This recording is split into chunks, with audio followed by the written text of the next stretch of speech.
మద్రాస్కి వెళ్ళినప్పుడు అక్కడ ట్రై చేసినప్పుడు వెళ్తే పాడమన్నారు ట్యూన్స్. నేనేంటి హిందీ ఎక్కువ కదా, కొన్ని గజల్స్ కొన్ని సినిమా పాటలు పాడి అదేంటి చూకర్ మెరే మన్కో అదో పాట ఏవో కొన్ని పాడిన తర్వాత ఆయన విషయం ఏంటంటే హనుమంతరావు గారు తెలుగు ప్రొడ్యూసర్, ఆయన కొండాను కొడుతానని సినిమాకి అన్నమాట. ఓకే. అయ్యో ఏమి ఆశ్చర్యపోయి ఎంత అద్భుతమైన టాలెంట్ ఉందయ్యా, నాకు 2 నెలల ముందు వచ్చి ఉంటే బాగును, would have come before a couple of months. నేను అన్ని ప్యాకేజ్ మాట్లాడేశాను. ఎవరికి? మన దేవా గారికి, మన రజనీకాంత్ గారికి, భాషా సినిమాకి అతనే చాలా పెద్ద మ్యూజిక్ డైరెక్టర్.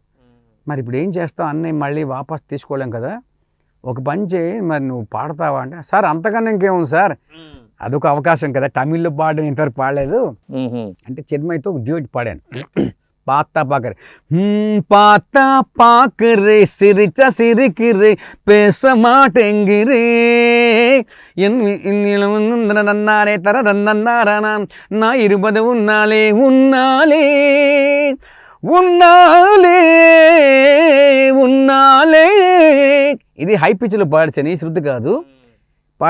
పాడిన తర్వాత డైరెక్టర్ అంటున్నారు, ఎన్నా సార్ ఇవాళ తమిళ పేస முடியாது సమ్మె వరాదు, ఎప్పుడు మీకు ఛాన్స్ ఇచ్చారు అంటే, సార్ నాన్న ప్రొడ్యూసర్, నీకు డైరెక్టర్ నన్ను ప్రొడ్యూసర్ ఉదిత్ నారాయణ సార్. ఎవరు సార్? அவர் తమిళకారా?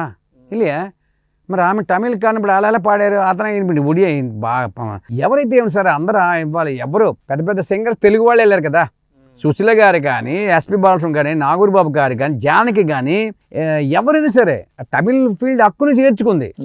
టాలెంట్ ఉంటే తమిళనాడు ఫీల్డ్లో హక్కును చేర్చుకుంటుంది, అది ప్రూవ్ చేశారు. పాడతాం, నేను పాడిపిస్తాను చెప్పి పాడించారు. ఇమ్మీడియట్గా అది తీసి నాకు అమౌంట్ పే చేశారు, నెట్ క్యాష్ ఇచ్చారు. ఇచ్చిన తర్వాత అదేంటి నా కోసం అది క్రియేట్ చేశారు ఆ పాటని. సార్ ఎవరు? అది తమిళ్లో హిట్ అయింది ఆ పాట, బాగా చాలా హిట్ అయింది. అది పాట పాడి వినిపించంటే ఒక గజల్ పాడాను. అదంటే సరే గమ పద పమ పమ గమ గరే గరే సనే సరే గరనా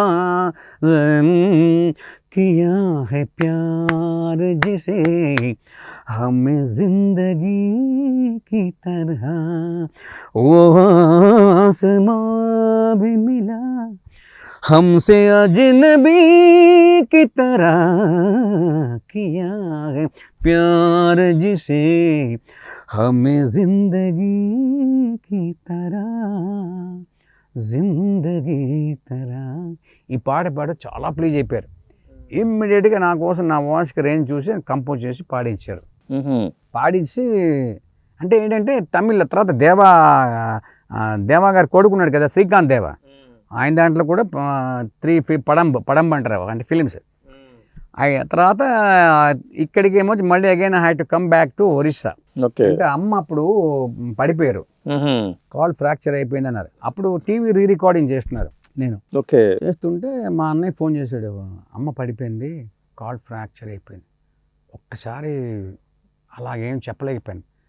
సార్ నేను వస్తాను సార్, నా పోయాను సార్, నాளைకి నా మేలు పోరంటే, ఎందుకు సార్ అంటే నా అమ్మ పడిపోయారండి, ఫ్రాక్చర్ అయిపోయింది. అదేంటి సార్ మీరు వెళ్ళి ఎవరికో చెప్పండి, వెళ్ళండి, వాళ్ళు ఎవరో చూసుకుంటారు, మీరు ఇంకో 2 రోజులు చేస్తే మీకు డబ్బులు అన్నీ వచ్చిస్తాయి కదా, తీసుకుని వెళ్ళండి అండి.